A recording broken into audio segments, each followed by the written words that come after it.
இனியவர்களே, ஆனந்தமானவர்களே, அற்புதமானவர்களே, இன்று நாம் மகாராஷ்டிராவில் அற்புதமான மகாராஷ்டிராவில் கிட்டத்தட்ட பாம்பேலேருந்து கிட்டத்தட்ட ஒரு 250-300 கிலோமீட்டர் பக்கத்தில் இருக்கின்ற அவுண்டா நாகநாத் என்று சொல்லக்கூடிய பாதாள லிங்கம். மிக பெரும் வைப்ரேஷன். அதாவது ஒரு 4 அடிக்கு கீழே பூமி கீழே லிங்கம் இருக்கின்றது.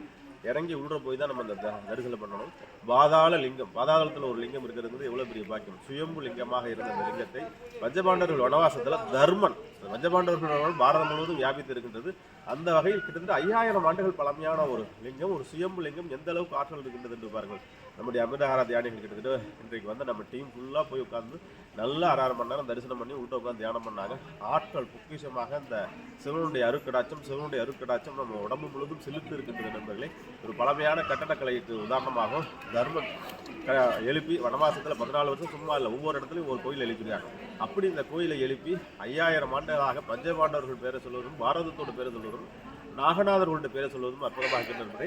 12 ஜோதிர்லிங்கமும் 12 ராசிகளை குறிக்கக்கூடியது. அந்த அளவில் பார்த்தீங்கன்னா விருச்சக ராசிக்கு உரிய, விருச்சக ராசின்னு சொன்னோடனே மணி அடிக்குது. விருச்சக ராசிக்கு உரிய நண்பர்கள் இப்போ 4ஆம் இடத்துல சனி போயிட்டு, விருச்சக ராசி நண்பர்கள் வாழ்க்கையில் ஒரு தடவையேனும் இந்த அவுண்டநாகத்தை தரிசனம் செய்ய வேண்டும். நாங்கள் எங்களோட வாழ்க்கையில் 12 தடவைக்கு மேலே சுற்றி வந்துட்டோம்.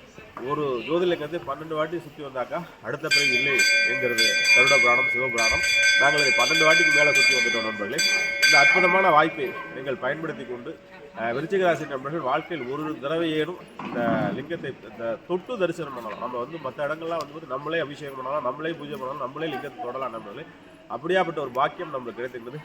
ஜென்மாந்திர புண்ணியம் இருந்தால் மட்டுமே இந்த உங்களுக்கு பூர்வ புண்ணிய தன்மங்கள் உங்களுடைய விதியில் இதை மிதிக்க வேண்டும் என்கிற கதி இருந்தால் மட்டும்தான் இந்த இடத்துல காலடி வைக்க முடியும். அப்படியாப்பட்ட அற்புதமான அவுண்டா நாகநாத்துடைய ஆசீர்வாதத்தில் இந்த ஜாதகத்தில் ராகு தோஷங்கள் இருக்குன்னு சொல்கிறவங்க எல்லாம் திருமணங்கள் புத்தரப்பேரில் தங்கி தள்ளி போகக்கூடிய நண்பர்களாக இங்கே ஒரு தடவையும் அவுண்டா நாகநாத்துடைய ஆசீர்வாதத்தை பெற்றுக்கொள்ளுங்கள்.